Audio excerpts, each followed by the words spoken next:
Hello, class. This is your professor, Dr. Brian Lippincott, and I'm glad to be here. And this is your first class of History and Systems. And I want to thank you for being here. And this is going to be an exciting class where we get to go back through the whole history and systems from the way back in the history to now. We're going to start off with Plato and Aristotle and back to the ancient Greeks. We don't go back any farther than that, but we could go back to shamanism and a lot of other indigenous type of philosophies and ideas that were earlier, but we only have so much time. So we're going to get started and let's get going. Well, the philosophical architecture of the mind. So we're starting back with philosophy, and as you'll see and hear, philosophy and psychology are really the same thing.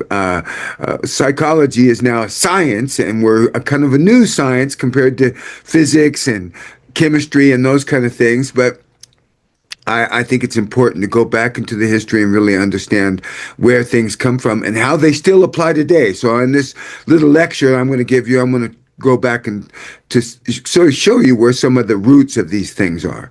And you probably know a lot of this already, but this is a very good review for your comprehensive exams and a lot of other things you're going to go through. So the philosophical architecture of the mind, from antiquity to analytical psychology.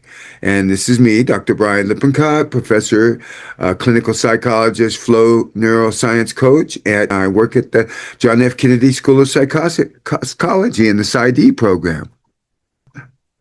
Okay, the foundation, not the science fiction, the foundation, the foundation of psychology. Antiquities divide.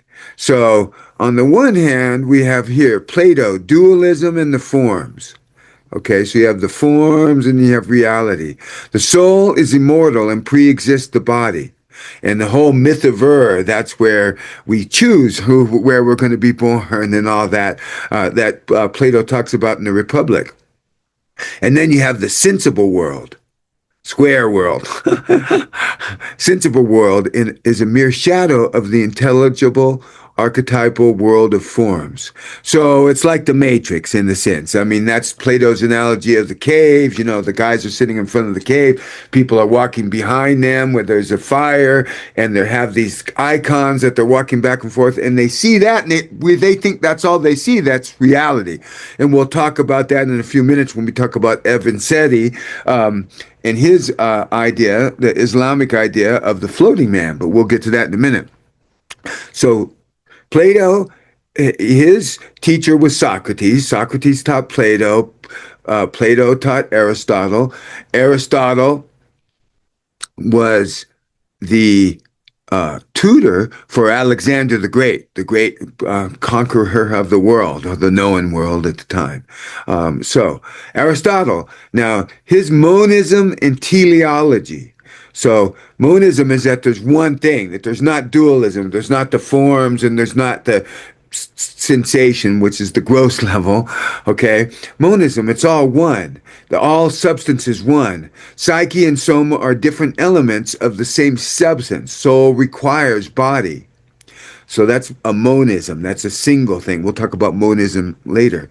And what we're talking about here is teleology, which is by the end result, is something is given by the final cause, the teleos. So, for instance, autotelic means self-ending. Okay, it's the ending. So self-ending is something you do as a thing in itself. For instance, in my master's thesis, I studied Zen meditators and against self-actualized people. And one of the questions I ask is, do you meditate for some health reason, or to lose weight, or to deal with stress, or deal with our modern life, or the stress of being in graduate school? Do you do that thing for that, or do you do it because you really like doing it? those people that were doing it because they really liked doing it, they had intrinsic motivation, which later on we'll talk about DC and Ryan, the famous sports psychologists, and they talk about intrinsic motivation. And what they developed is called self-determination theory, but we'll get that in like about 5-10 weeks. So the clinical synthesis of these two. The dualism versus monism debate remains active bedrock of modern clinical paradigms. Mind and body separate, or are they one thing? And how do they relate? Now, in Jungian psychology, we have a thing called dual aspect monism, where there's two sides of the coin, but that's really one coin. Psyche is really everything. So right now, psychology is actually kind of a division of biology. But it may turn out that if dual aspect monism is true, that biology is actually a subject of psychology, that the psyche is really the more important aspect of it. But we'll see. Is the universe conscious? That's the whole divide. That's the whole debate. Pitting purely biological psychiatry against depth psychology. Okay, now I'm kind of biased, but I'm going to try to, as a professor, I'm going to give you the best, most equitable description I can give of all these. Now, clinical application, right now. How do these, I want to go right to it so you get the idea. All these there is nothing really new under the sun. Everything has been created before, but the clinical application in cognitive behavioral therapy, CBT, has its origins in Socrates, the Socratic origin. Socrates' dialectics. He taught by teaching, by talking, teaching by asking questions, and the not knowing stance. It's he who knows does not know. That's a sophist, and he's not trying to win the argument. He's trying to find the truth. The sophists are trying to win the argument. That's the difference between psychologists and lawyers. Some people. My son graduated from law school a few years ago, and I always joke him about that. Anyway, teaching by asking, drawing innate hidden knowledge from within the student. So the famous dialogue is of the slave boy. There's Socrates, which is just an example of a really uneducated, really young person that doesn't know anything. And he, by asking the right questions, Socrates is able to get him to solve the Pythagorean theorem by asking, is this true or this true? Okay. So partly Socrates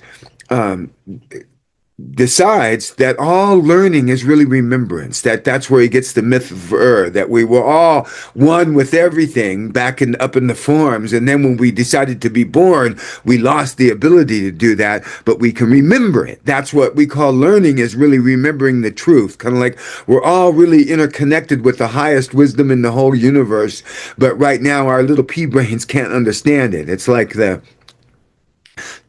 universe is conscious, and it's like the radio station that has the consciousness, and we're just a little radio, a receiver. Our brain is really a receiver for consciousness. That's part of the theory that started with Plato, and Aristotle has his own bent on it. The clinical stance, modern cognitive behavioral therapy, shifting from aggressive questioning to a therapeutic stance of gentle curiosity. The intervention map. Identify, catch the automatic negative thought. For instance, if I'm not perfect, I'm a failure. That's your inner self is split. Okay? And then that can be projected on other people, and psychodynamically is splitting. You're the good and the bad object. The same person can't be both good and bad. What is the concrete evidence? What proves it to be false? Okay? Shift. Is there an alternative explanation to things? That's the Socratic questioning in a nutshell there. Key insight. Socratic questioning does not tell the patient what to think. It fosters clinical restructuring from within. The same as goes back to Socrates. The self-aware soul. So let's shift to Avicenna, which it is his westernized name, the key concept there is the flying man. Imagine a fully formed adult man popping into existence, just poop, into existence, suspended. He wasn't alive before. He didn't know anything before, no prior knowledge, and he's suspended in midair with all sensory faculties completely non-functional. He can't see, he can't hear, he can't smell. He has no sensory input, and he's just suspended in midair, so there's nothing to touch or bump into. He cannot see, hear, feel his own limbs. The crucial question: is this man aware of his own existence? Is he conscious? Another way of looking at that is, can he suffer? And I think he is conscious, because I think he could suffer. In fact, that this could be a whole suffering thing, even if he didn't know anything else but it. I don't know. Okay, but his hearing is severed. His vision is severed. His hearing is severed doubly. Innate consciousness, self-awareness.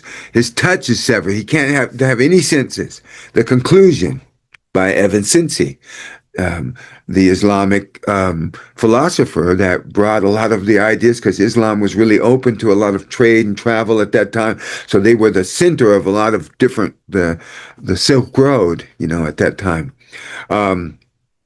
The conclusion: the Silk Road really had mostly spies. But anyway, the conclusion: yes, self-awareness proceeds and is completely independent of sensory experience. The psychological impact. Okay, what is the psychological impact of that? That's really interesting. Okay. This profoundly establishes the psyche as distinct from the body. So the psyche is separate from the body, laying the permanent groundwork for theories of internal senses, innate consciousness. So that's Avicenna's flying man argument. In Avicenna's thinking, the soul is also the seat of self-awareness. Although he could simply accept the proposition as a tenet of Islam, Avicenna believed he could use logic and philosophy to demonstrate it as a fact. He attempted this by means of the flying man argument, which is a word argument similar to what Einstein used and a lot of great scientists and philosophers, which is a thought experiment intended to demonstrate the existence of self-awareness outside of the body. Avicenna asks us to imagine a man created, formed, and suspended in midair. Because his senses are muted, he will have no knowledge of the outside world. Furthermore, his limbs are extended so that no part touches another, so can't touch himself. As a result, Avicenna maintains he will have no knowledge of his body. What, if anything, will the man be aware of? He will be aware of his own thoughts. Aha! Avicenna tells us, in other words, the flying man will only know one thing, that he has a self of which he is aware. Modern philosophers note the similarity between Avicenna's flying man argument and the method of doubt proposed by the 17th century philosopher René Descartes.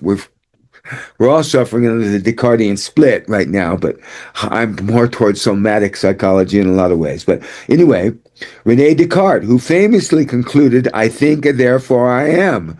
Now, at the Zen Center, over and over, maybe 100 times, the Zen master said, "Mr. Lippincott, Brian, if you say, 'I think, therefore I am,' what if you don't think?" Because he was trying to teach us about emptiness in the Zen tradition, but that's a different thing. However, Avicenna's argument for the existence of the self as an independent thinking thing precedes Descartes by more than 6 centuries. So Avicenna had this more than 6 centuries before Descartes. The Metaphysics of the Mind. The empiricist materialism, the only thing that exists is what we can see, hear, feel, measure. The mind is boiled down entirely to physical neurochemical substances. So it's just, when we think and when we're aware of ourselves, it's just chemistry. Okay? Reality is defined solely by what can be empirically measured and observed. So let's see here. If we have a little bit of a conflict there with Gottfried Leibniz. Uh, Leibniz was a devout Christian who was also devoted to the idea of the mechanical universe, that it's mechanical, it's like a machine. He understood, which is really ironic, talking about that right now in the time of AI. Maybe we're in a simulation, but that's a whole other subject. He understood that an immortal soul had to be immaterial. So there would be two different kinds of substance, which goes right back to Aristotle, physical and spiritual. As he saw the logical inconsistency of Cartesian interactionalism, and he proposed an alternative dualist approach to mind-body problems. So the idea that the mind and body act in harmony, even though they do not interact, is known as psychophysical parallelism. It's two parallel things. So he's kind of moving into what we call dual aspect monism. It's all different parallelism. Body and mind are two sides of the same thing.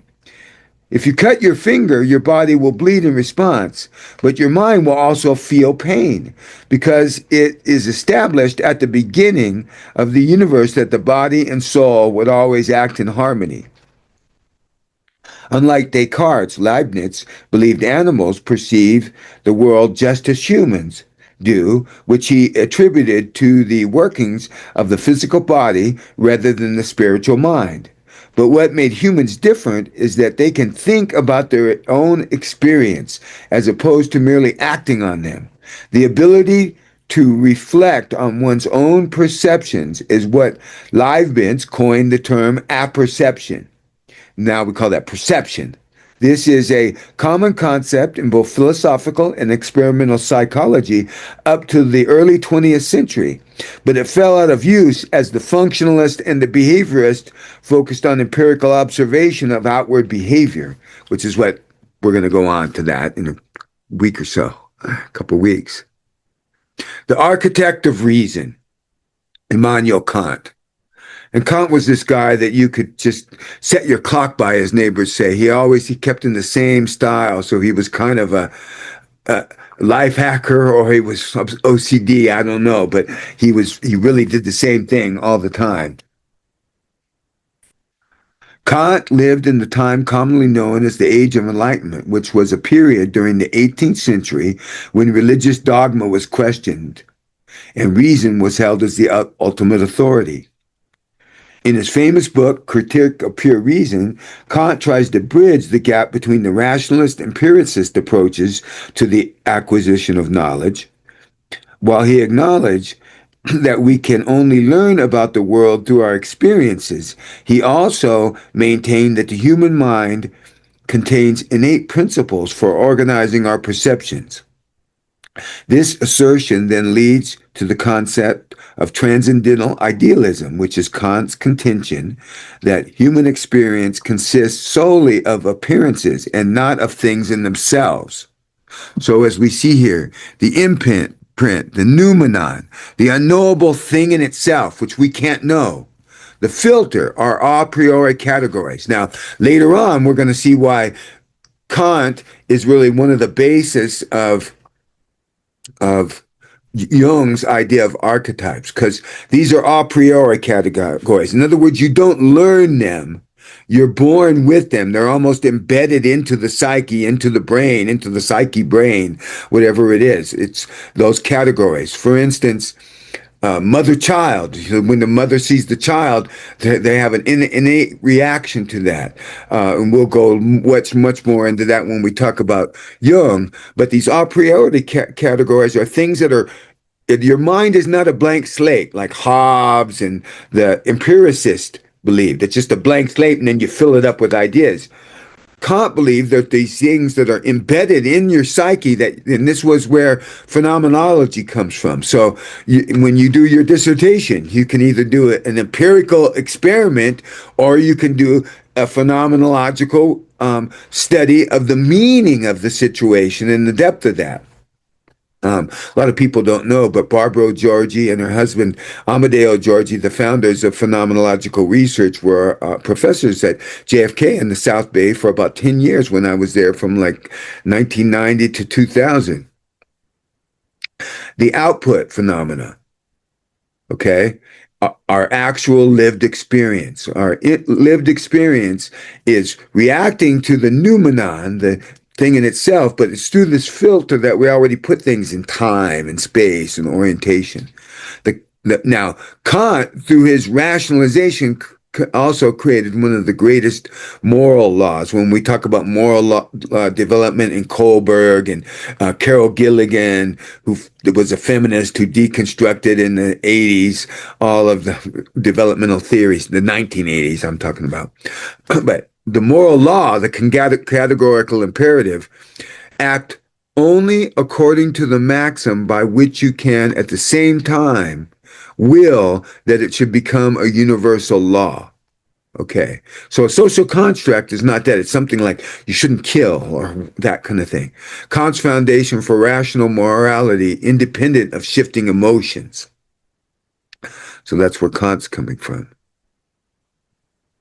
Agency in a determined world. So you have hard determinism over here. Everything is determined. And then you have libertarian free will. We can do, and then in the middle we have compatibilism,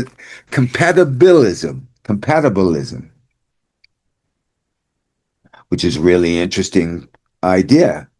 Compatibilism. That's that there's a compatibility between the two things, that you can have both at the same time. The dilemma.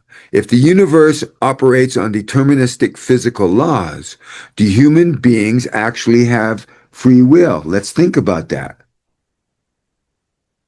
Do they?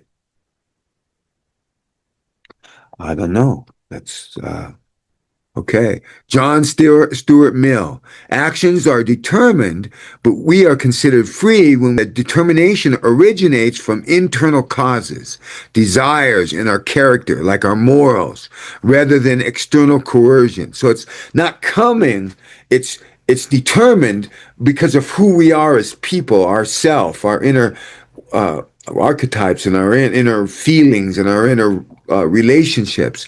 But so that it's compatible. These two things are compatible. Our free will and our determinism are interrelated because we have an inner life. It's not just, we're just not behavioral animals. We also have a soul or a self, a part of us deep inside that is a thinking part, that, and also an emotional part that's all interconnected. Clinical relevance, Patricia Churchland. The philosophical trap. The philosophical trap. Am I free? The therapeutic pivot. How much control do I have? Vital for treating addiction and trauma, focusing on the patient, on expanding this sphere of internal control. The more you can know yourself and control things internally, the more you're going to be able to deal with those kind of situations. Okay. Okay, explain. The mechanics of sensory and memory. So this is Ebbinghaus, and I always want to point out the women, because that's one reason I chose this textbook, is that it does really point out a lot of things that happen by women. So we're going to talk about colors and color naming later on when we talk about language and we talk about Vygotsky and the Russians and all that in the future, in about 3 or 4 weeks. But Christine Ladd Franklin improved color theory by linking it directly to evolutionary biology. Vision evolved in stages. First, achromatic, black and white, then blue and yellow, and then mostly recently red and green. So, as you recall, Helmholtz, which we'll talk about it right on the same slide on the right, favored Jung's 3-septor remodel of red, green, blue color vision, whereas Herring argued that color vision worked through an opponent process that contrasted red, green, and blue, and yellow. Ladd Franklin's solution to this debate was to propose that both theories were correct. In each in that each distilled a different stage in visual processing. By applying evolutionary theory to the problem of color vision, determining what colors are. I'm colorblind, so but she also developed a test for that. She was able to demonstrate how such a two-stage process could have evolved in order to produce a full range of color vision in humans.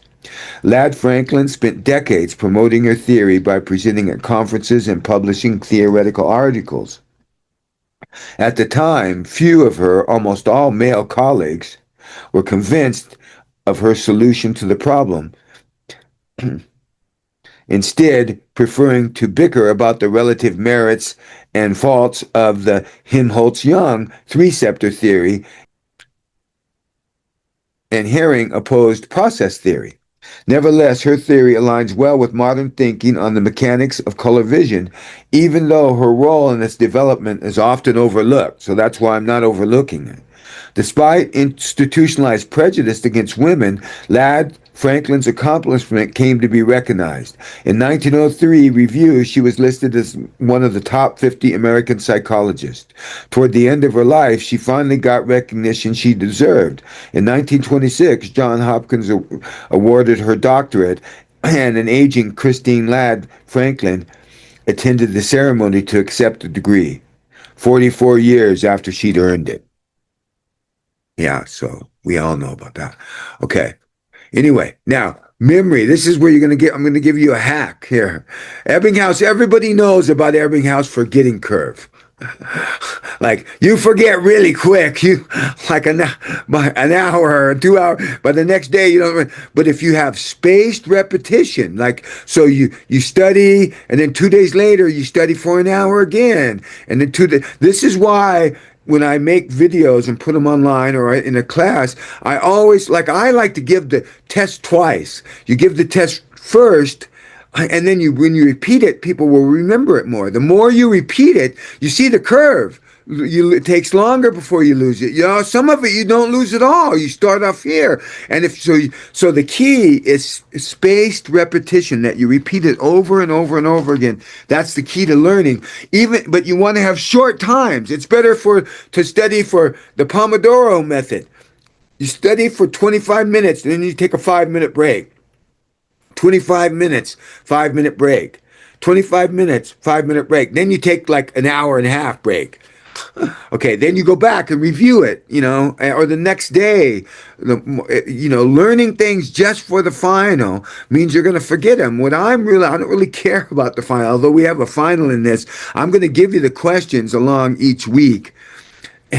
But so I want you to review it, and that's why I give a primer first, because when you read this textbook, you just want to go over the chapter quick in like 15 minutes and just get a layout of the land, so to speak, and then go back and read each one, and then go back again, but read it quickly the second time. Go back again and then underline things and take notes in the margins.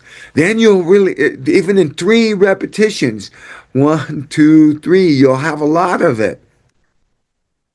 If you do 4 and 5, you'll have even more. Dr. Lippincott's grad student hack: beat the forgetting curve. To retain this massive history curriculum, use spaced repetition. Systematic review intervals force the brain to consolidate temporary data into long-term architecture. Takes it from your working memory to your long-term memory, which is where you want it to be. Okay. One reason why I have presentations is this class, because then when you present material, you really remember it more, because you learned it enough so you can present it. The evolutionary psyche. So let's go back for a minute to Darwin and see how Darwin really influenced things. The bridge question. This is the bridge from where we're at to now. Okay, how do we empirically explain the universal cross-cultural presence of ancient symbols, myths, and behaviors? The first anthropologists that ever went up to study the Inuit people up in like northern Alaska that lived, and they could quote genealogy back for 36 generations, like Brian, the son of William, the son of Charles, like that back. So they hadn't been outside of the Arctic Circle at all, ever, for at least 36 generations. So they couldn't have come into contact with snakes because snakes were not, but yet when they told the anthropologists their dreams, they dreamed of snakes. That's because it's embedded in the archetypes. It goes back to, and then same thing. Why did Joseph Campbell find myths are throughout all cultures have the same symbols? Why do we have the same response when we see a baby? I'll give a lecture on that. The face of a baby or a chick, a little baby chicken or a little baby dog. They draw out of this archetype of we got to care for this little thing, unless the person's brain is broken. Okay, The Darwinian Synthesis by Eric Goodwin. He's a friend of mine, colleague. He's a Jungian psychiatrist in the Midwest, and he was an army psychiatrist for 20 years before that. The Jungian psychiatrist, Eric Goodwin, connects Darwin's evolutionary theory directly to depth psychology. And his core concept is archetypes are not mystical entities. They are evolved biological adaptations. So on the one hand, it's like a rainbow of light. Okay, us human beings can only see the visible spectrum of light, but there's infrared and ultraviolet. Well, the ultraviolet is like the spiritual pole, the myths that we don't know where they come from, but they all have these same themes. The instinctual pole is the infrared. They're just different things that we can, so you can never really see an archetype directly. You can either see an archetypal image or have an archetypal emotion. You can have responses, like I used to say when we were all in the same room in a class, I would say, if there was a little baby in here, we would not just get up and leave the little baby in here. We would take care of it, right? It's going to be pulled out of us. It's an instinctual response.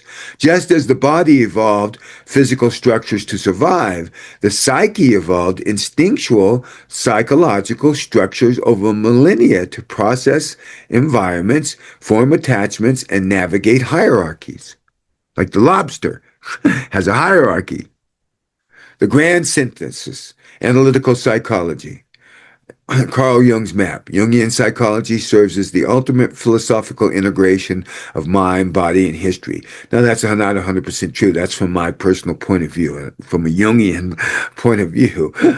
And we can go beyond to now we have the post-Jungians. Now I consider myself a neo-Jungian, where we have to we have to include sociology and all the different sciences, the quantum physics and all that. The collective unconscious, the vast shared repository of inherited transgenerational human experiences and evolutional psychological structures. Individuation, the lifelong psychological journey or process of achieving wholeness, becoming whole, squaring the circle here. It's a calculus of the soul. It's an alchemy of the soul. Of the mind. It requires acknowledging and integrating both the conscious ego and the vast older unconscious. So you have the conscious ego in the center, and you have all the mechanical things that we do here, and then you have the collective unconscious. The personal unconscious is right outside of the ego, the memories and the complexes, and then the archetypes. And I believe that there's a family unconscious. And then there's a cultural unconscious and then you have the collective unconscious. And then outside of that, you have what we call the psychoid. That's where the psyche itself has knowledge. So let's review here at the end, the architectural, structural heritage of the archetype, the four-pillar synthesis model. Plato, I made this four-pillar synthesis up. Somebody else might have a couple other pillars, but Plato, archetypes are the psychological equivalent of the forms, idios, primordial images that organize reality. Aristotle, individuation is fundamentally teleological, an innate drive towards a final cause. So Freudian psychology, for instance, is very reductionistic. You're all being pushed forward by your past traumas and your past issues. But Jungian psychology is teleological. So out in your future, your true self is out in your future, pulling you forward, kind of to be the person you are meant to be. It's like James Hillman, the famous Jungian, talks about the acorn theory. If you're an acorn, you got to grow into an oak tree. If you're a banana seed, you're going to grow into a banana tree. Okay, Kant. Moving on here. Kant adapts a priori categories. There are certain things that are universal that are born into us, like the archetypes. Archetypes organize psychic energy and meaning instead of just sensory data. And then finally, we move to evolutionary biology, grounds philosophy in empirical science.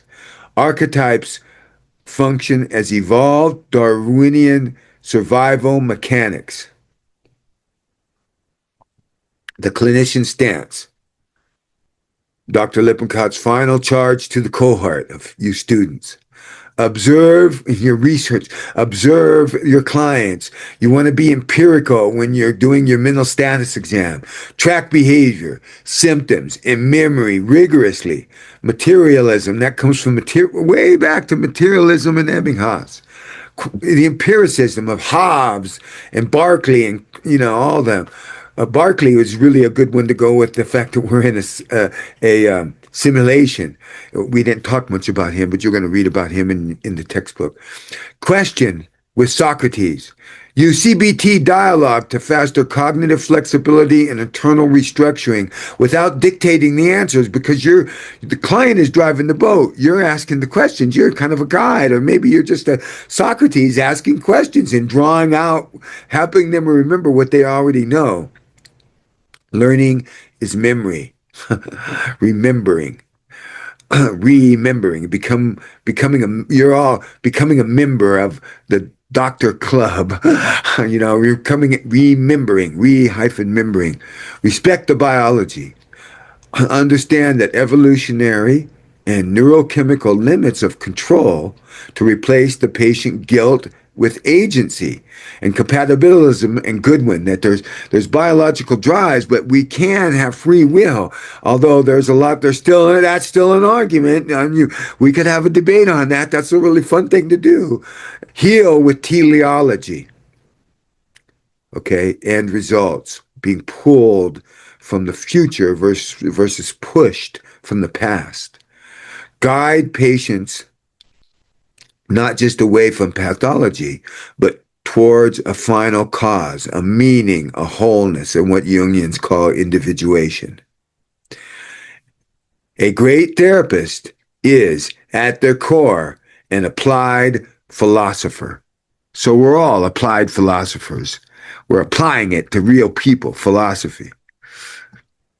Okay, well, thank you very much, class. I'm so glad to have you in this class, and I hope this was a good start off with a little lecture to kind of get you warmed up about where we're coming from in the history, and it also kind of reviewed some of the really important points in the early times before the 1900s, and we're going to get into psychodynamic and Jungian, and we're going to get into CBT and family systems and on into the flow state and positive psychology and some of the really newer things that are coming out right now, developmental ideas. Okay. Thank you very much.